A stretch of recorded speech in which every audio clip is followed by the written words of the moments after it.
Hello and good day. Isang pinagpalang araw. I think I would like to share the comments and also the answers that some atheists uh, wrote based on the questions that I gave before. Siyempre, hindi po ito persahan kumbaga na sasagutin ito ng maraming mga atheist friends natin. For the meantime, I would like to share the 7 questions that I presented there. So, ito yung 7 katanungan. Yung isa, yung pinakauna, Kristiyano ba ito? Dati? Kung oo, bakit siya umalis sa pananampalataya? Bakit siya naging atheist? Pangalawa rito, ano raw yung evidence na makikita para mapatunayan ang kanilang position ngayon as an atheist na wala talagang Diyos? Pangatlo, ano ba ang masasabi nila tungkol kay Jesus na taga Nazareth kung nag-exist nga ba siya? Pang-apat, bakit nila nasabing hindi raw totoo ang muling pagkabuhay ng Panginoong Hesus? Panglima, bakit nila naisip na hindi raw reliable ang Biblia? Pang-anim, ano yung pinaka-the best na objection nila laban sa Christianity? At syempre, panghuli, paano kung totoong Christianity? Sila ba ay babalik sa pagka-Kristiyano? Bakit o bakit hindi? Bukod dito, i-address natin yung mismong uh, accusation ng 3 pang atheists concerning sa kung anong ginagawa ko as of now. And as I pointed out that before, muntik na akong mabackslide sa pananampalataya ko before. Okay? I already mentioned before that muntikan na ako. Actually, naranasan ko yung doubt sa faith na meron ako. Although, I already know the evidence for the existence of God and the truth of Christianity, so to speak, and yet, for some reason, nagkaroon talaga ako ng doubt. Nagkaroon ako ng pagdududa. That's why I I I I'm thinking of asking some questions from some atheists, so to speak. I've engaged in some discussions with others. At syempre, binalikan ko yung pag-aaral, binalikan ko yung mga books na binasa ko before, and syempre, reading the Bible as well. Prayers, so to speak. And you know why? You know what, my friends, brothers and sisters? Mas lalo pa nga tumibay ang pananampalataya ko sa Panginoon. So, hindi po na deconstruct ang aking pananampalataya by the grace of God. So, at this point, I would like to share the answers that our atheist friends did or presented or answered before. So, unahin po natin ang una sa tanong ko para sa series na ito. Were you once a Christian? If yes, why did you become an atheist? Bakit sila napunta sa ganoong posisyon? So, ipapakita ko po sa inyo mismo ang mga sagot ng mga atheist friends natin dito. Sabi ni Janelle, I never became a Christian. Only on birth certificate. I never believed in God's ever since. Sabi naman ni Kim, I was a Christian when I was a child because I did not question what I was told. As soon as it occurred to me to question Christian belief, I realized how ridiculous it is. Sabi naman ni Jones, no, I've always been an atheist. Sabi naman ni Brian, yes, a proper education was the main reason. Sabi ni M, I love truth and the only way to be sure I have the truth is to verify it. I could not verify God. Sabi niya. Sabi naman ni Austin, yes, because I tried to prove the Bible was true and through research figured out it was not. And there was no reason to believe any gods were real. So sabi naman ni Bernard, yes, cause of reality. Sabi naman ni Joe, I became an atheist because mainly the people who call themselves Christians want to worship instead of improving their and others' lives through education. talk about hypocrisy. Sabi naman ni Cheng, yes, religious toxicity found no actual evidence to suggest the existence of God. Sabi naman ni Zip, yes, because I'm no longer convinced because every theistic assertions has never presented demonstrable, verifiable evidence for their claims. Sabi naman ni Mon, you know that part of the brain that allowed you to believe in Santa when you were a child, but you learn and see the truth as you got older? Well, that part of the brain for a lot of people never fully developed. Mine did.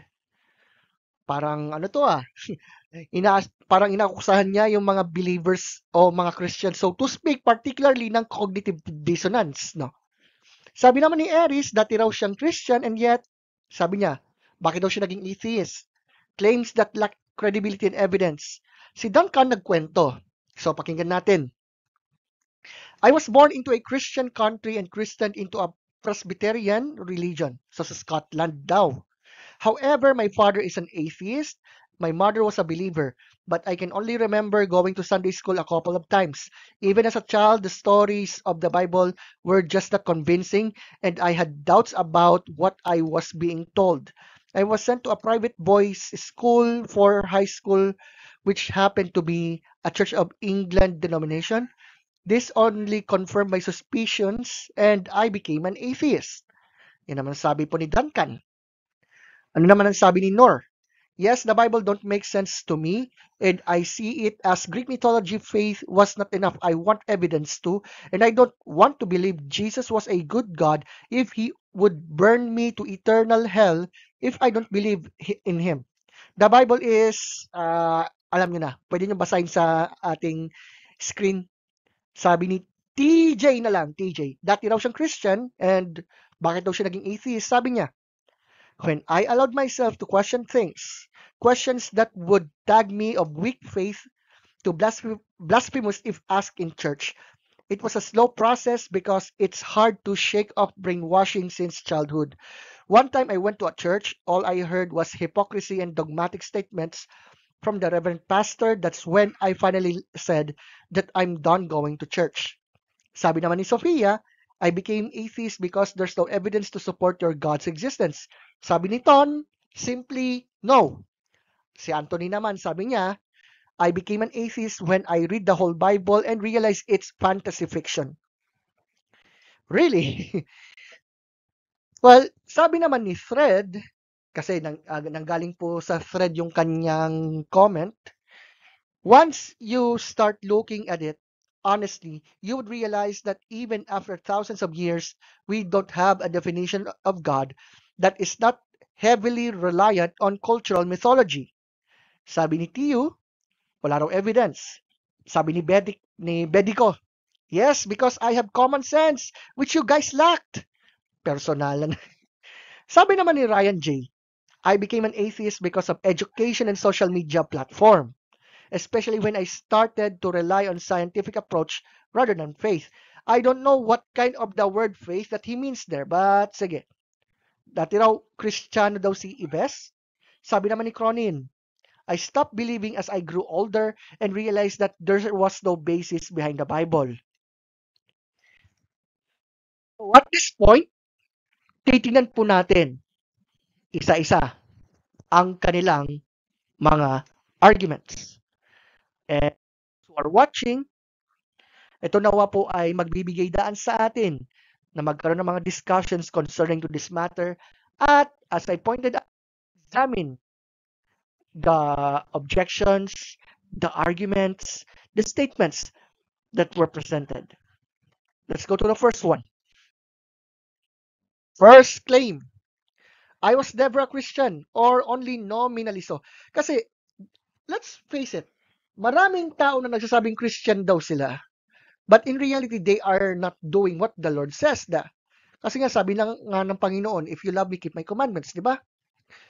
Kaya nga, you see, being listed as a Christian on a birth certificate or identifying with a denomination does not equate a true lived faith in Christ Jesus. Kasi sa Christianity, salvation and identity as a believer are marked by what? personal relationship with Jesus Christ, not mere association. It's possible that those who identify culturally as Christians, gaya nga dati ng claim ni Richard Dawkins, sabi niya siya raw ay cultural Christian daw, pero hindi raw siya talaga believer, so to speak. Everyone can claim that they are allegedly Christians, but just only by name. Well, it's possible that those who identify culturally as Christians never deeply engaged with the claims of Christianity nor understood its teachings fully. So, ito po yung mga tanong ko po sa inyo. Yung bang rejection nyo ay batay lamang sa misunderstanding o caricature sa Christianity? Imbes na sa true tenets nito? Kayo lang po makasagot dyan. Ang claim naman nito ay ganito. I questioned Christian belief and found it ridiculous. But you know what? Iniimbitahan tayo ng Christianity sa isang honest na pagtatanong. Christianity has a rich tradition of rigorous intellectual inquiry. Gaya po yung kay St. Augustine, St. Thomas Aquinas, William Lane Craig, C.S. Lewis, many more. So yung pag-dismiss dito bilang ridiculous nang walang pag-engage nito sa mga strongest intellectual defenses nito, isa lang ibig sabihin yan. It may indicate a shallow exploration rather than a substantiative claim or critique. Kasi karamihan ang sabi, natingnan ko yung Christianity tapos wala pala ganito. Pero gusto nating itanong sa kanila kung na-considera ba nila yung mga works of scholars katulad ng kay N.T. Wright, John Lennox, o kaya kay Alvin Plantinga, who presented sophisticated arguments for Christianity? And would you be open to exploring their reasoning? Kasi ang lagi sinasabi, there's no evidence for Christian faith. But the question here is this. Are they willing to open their minds in re-examining their own position? Yan ang ginawa ko. And instead of deconstructing my faith, mas tumibay nga ang aking pananampalataya sa Diyos. Bukod diyan, sabi raw, reality disproves Christianity. Kaso, kung titingnan naman talaga natin ang reality, Christianity provides coherent answers to life's biggest questions, tulad sa origin, meaning, morality, and destiny. So far from being anti-reality, it anchors these answers in the existence of a rational creator. Kung titignan naman, kung walang Diyos, yung mga konseptong tulad ng morality, purpose, at meaning, ang lahat ng yan subjective constructs. Christianity offers a foundation for these values. So, tanong natin, can atheism account for the fundamental aspects of human experience without invoking metaphysical assumptions? And then, what's your definition of reality and how does atheism provide a better framework for it? Yan po mismo yung pinaka-point nung nagkaroon ako ng diskusyon sa isa pong skeptic sa YouTube. Na kung saan ang aming topic, what best explains reality? Medyo ironic lang dating kasi puro negation lamang ginawa without even proving their position as best explains the reality that we had. Sabi naman ng isa kasi, yung edukasyon daw ang nag-lead daw sa kanya sa atheism. But you know what? Education and Christianity are not mutually exclusive. Alam niyo kung bakit? Christianity has historically fostered education. Founding universities katulad ng Oxford and Harvard University. Marami rin pong mga educated na mga Kristiyano po na nag-harmonize sa faith with reason. Yan lang sa atheism. It is not necessarily the logical endpoint of education but often reflects a worldview interpretation of the data. Kaya ito po yung tanong natin. Could your education have been influenced by naturalistic or materialistic assumptions that presuppose atheism rather than proving it. Kasi you know what? Yung claim na hindi raw compatible ang edukasyon sa pananampalataya, na-overlook po yata na may mga thinkers, scientists at philosophers na mga believers, na mga Kristiyano. Isaac Newton, C.S. Lewis, Blaise Pascal, you name it. Bukod dyan, the relationship between faith and reason is complementary and not antagonistic. Kaya nga, sa mga educators like me, there are times na mayroon talagang matatawag na integration. Bakit? Because we believe that through God, meron po tayong lengguwahe, meron po tayong matematika, meron tayong agham, social studies, and you name it. Also, Christianity encourages the pursuit of knowledge. Isa pa doon, scientific discoveries often affirm rather than undermine Christian claims such as the fine-tuning of the universe or the beginning of the universe na nag-align talaga sa Genesis chapter 1 verse 1. So, meron po tayong mga tanong sa kanila. How do you reconcile the fact that many scientific pioneers were devout theists, or let me say, devout Christians? And second, if education is about seeking truth, have you explored arguments for Christianity with the same intellectual rigor? Next claim.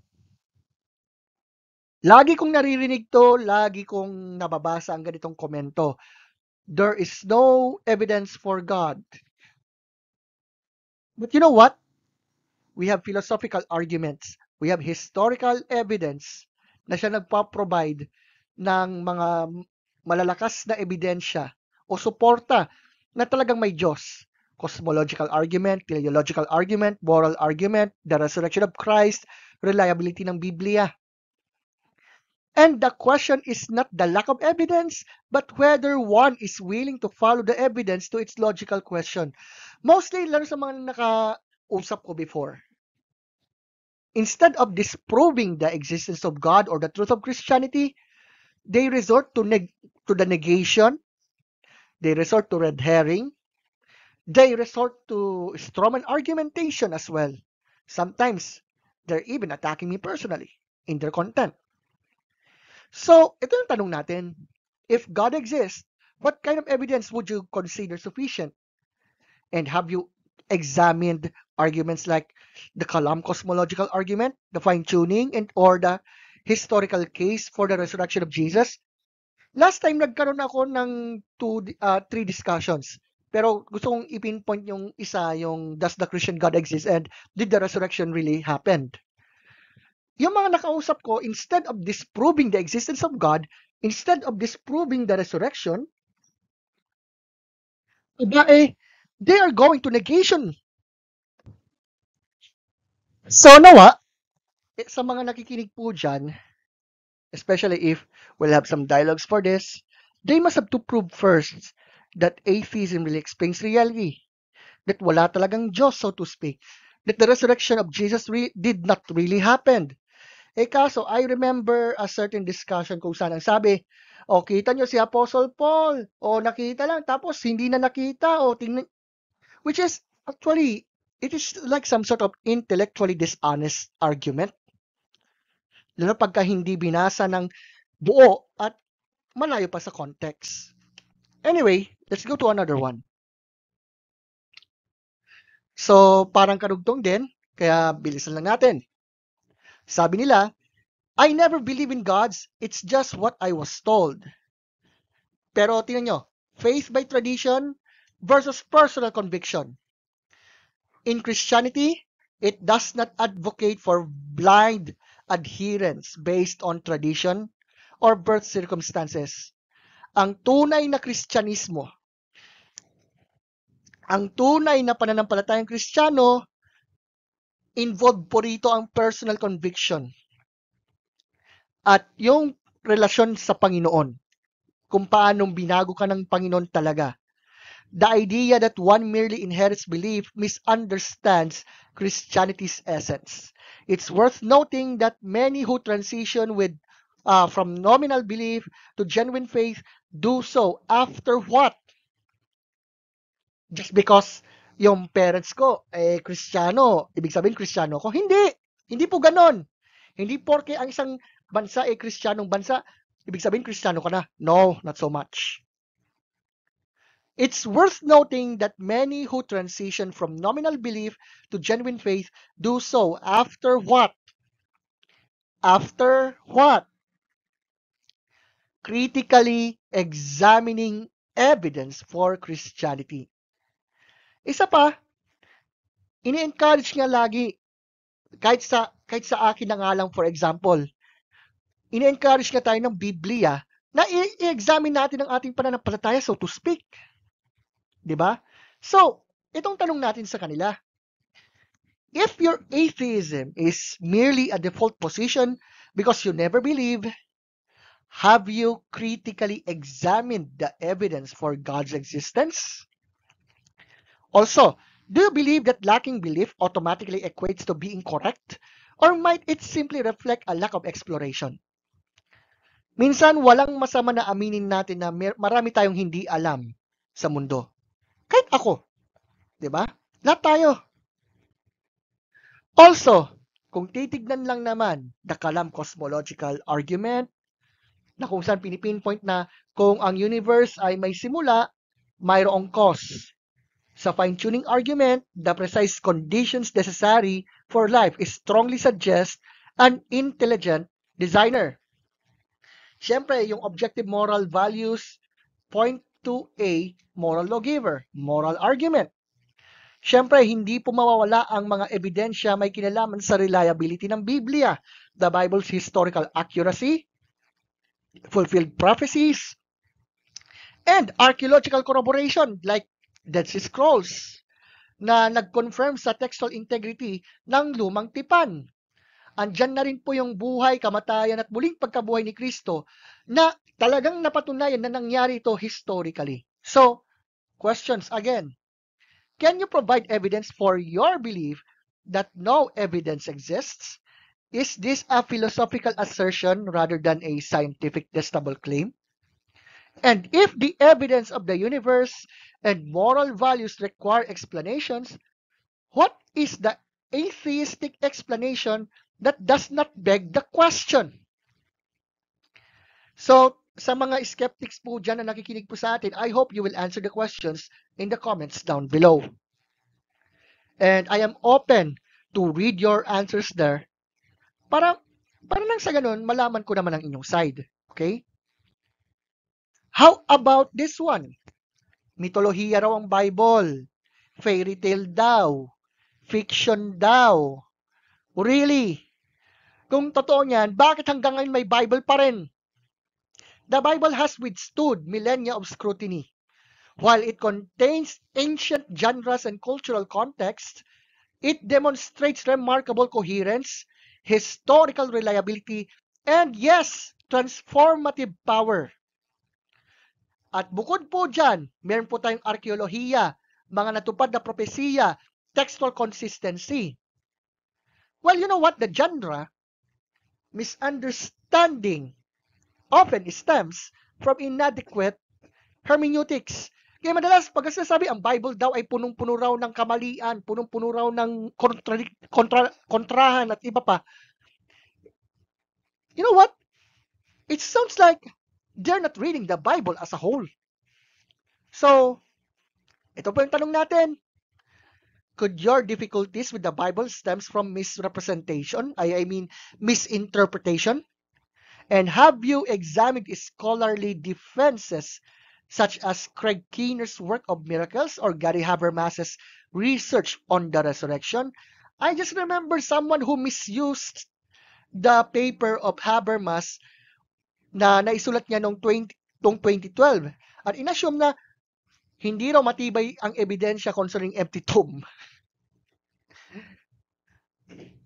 Alam nyo guys, when I read that actually, it does not even support the claims of the said atheists para lamang ma-disprove daw ang resurrection. That's yung nangyari dyan. It sounds like he misrepresented the work of Habermas. Bukod dito, much of the Bible is misunderstood when taken out of context or when modern readers approach it with an anachronistic expectations. As you can see, I have read many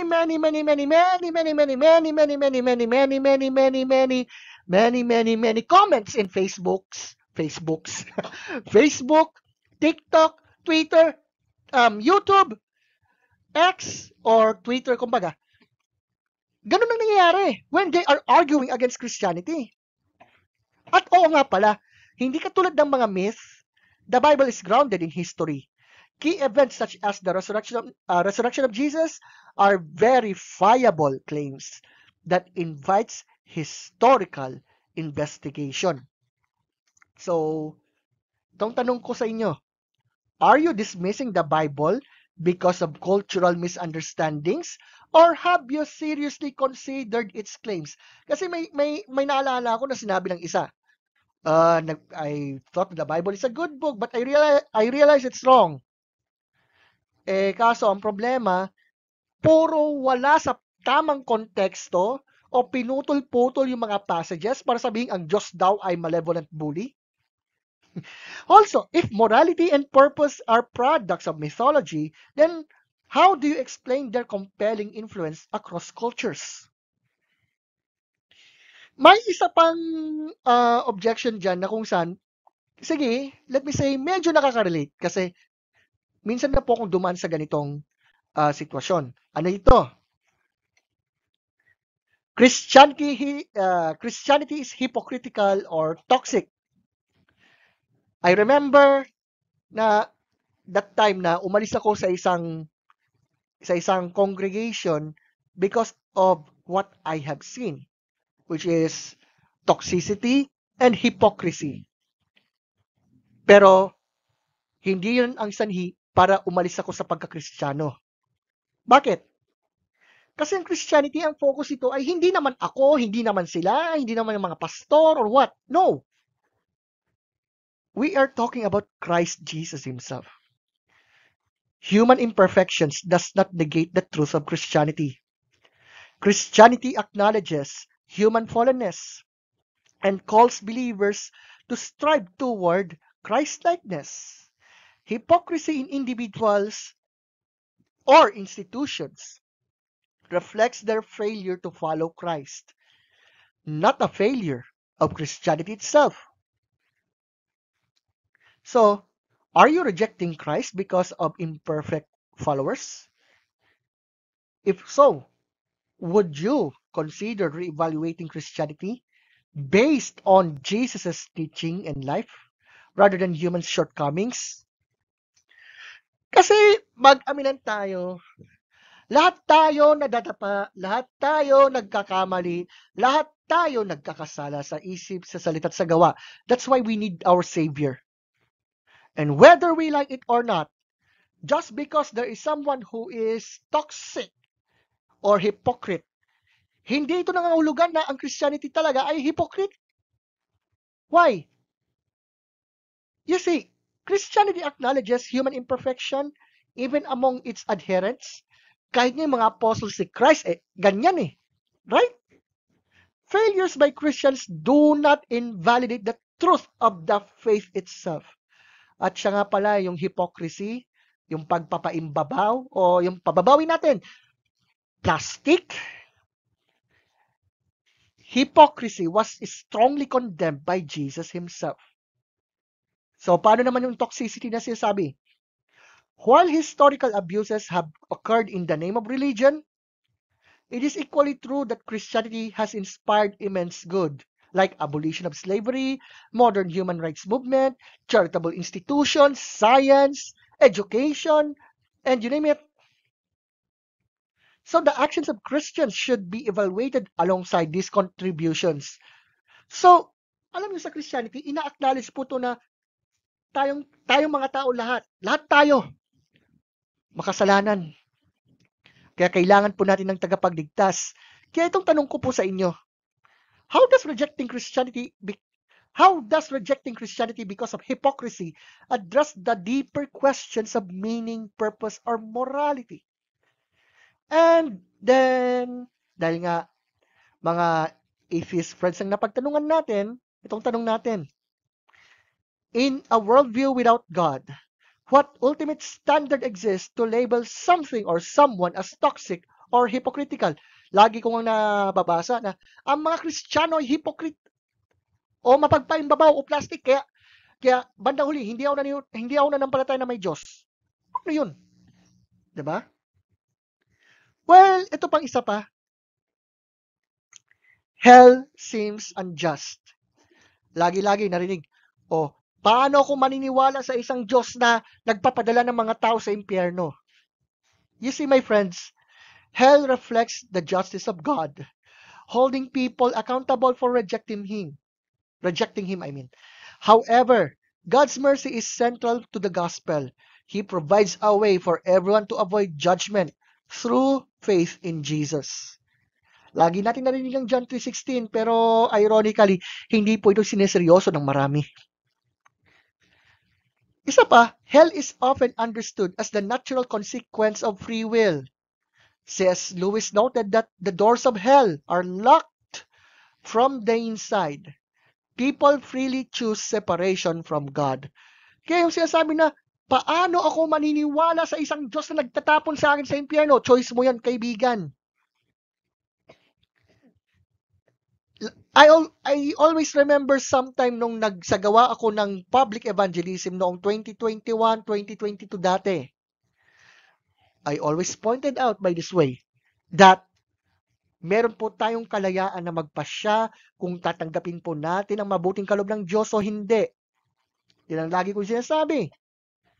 So itong tanong ko naman sa kanila, in a worldview without God, what basis exists for labeling any action or consequence as unjust?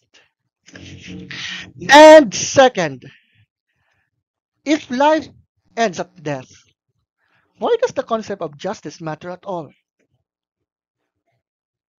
So to our atheist friends and other skeptics na nakikinig po sa atin, please reconsider those questions, okay? Paano naman itong isa? Nagbe-brainwash daw ang Christianity. Aba, think about this for a moment. Lagi kong nababasa yan eh. Lagi ko pang napapanood sa TikTok yan minsan na na-brainwash ang mga Kristiyano, ganito, ganyan. Hindi man lamang ine-examine, naniniwala lamang sila sa sinasabi ng nagtuturo sa kanila. Guys, Christianity invites questioning and critical thinking.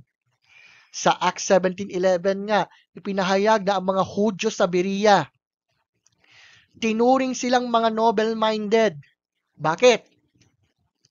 Hindi lamang dahil lamang sa nakikinig lang sila then maniwala. No.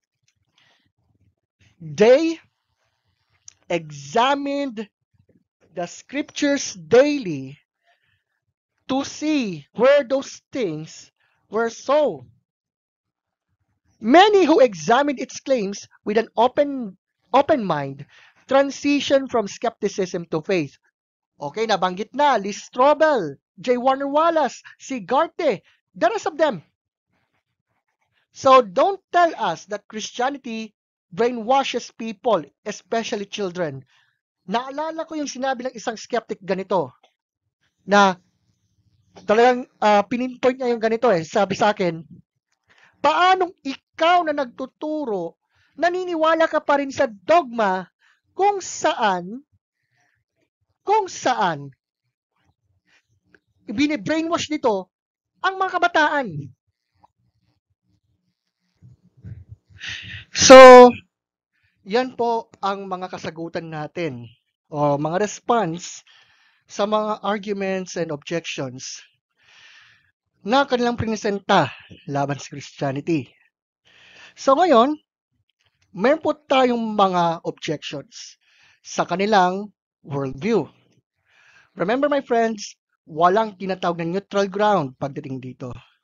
So what are the following? Atheism often denies objective morality.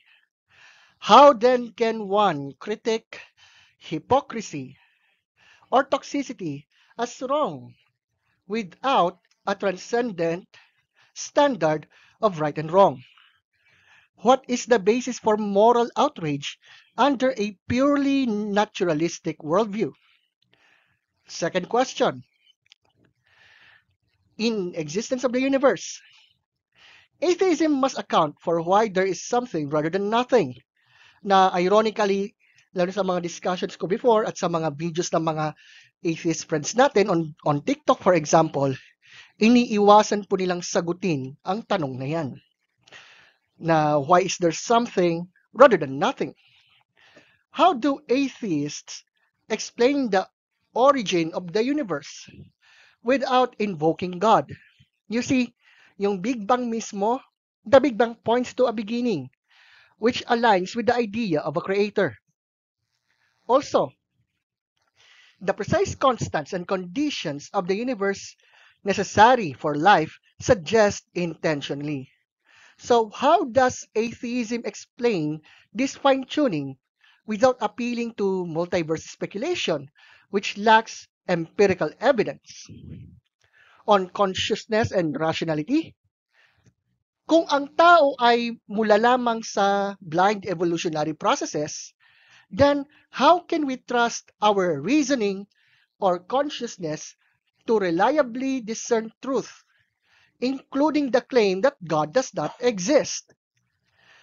Tungkol naman sa historical evidence para kay Kristo Jesus, the historical reliability of the gospel accounts and evidence for the resurrection are strong. How do atheists account for the empty tomb, the transformation of the disciples, and the rise of Christianity if the resurrection of Jesus did not occur?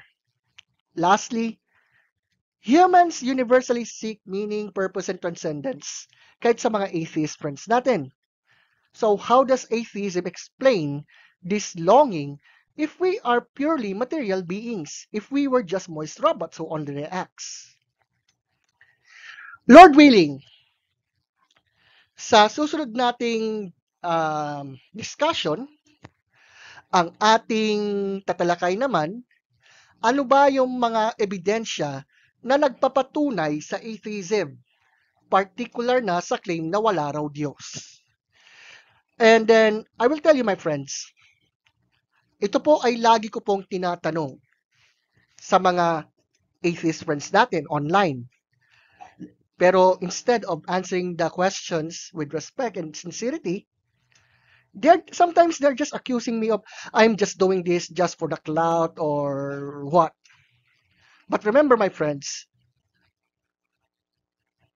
meron din pong mga atheists din sa TikTok, sa YouTube, sa Facebook na ang content nila, they are attacking Christianity.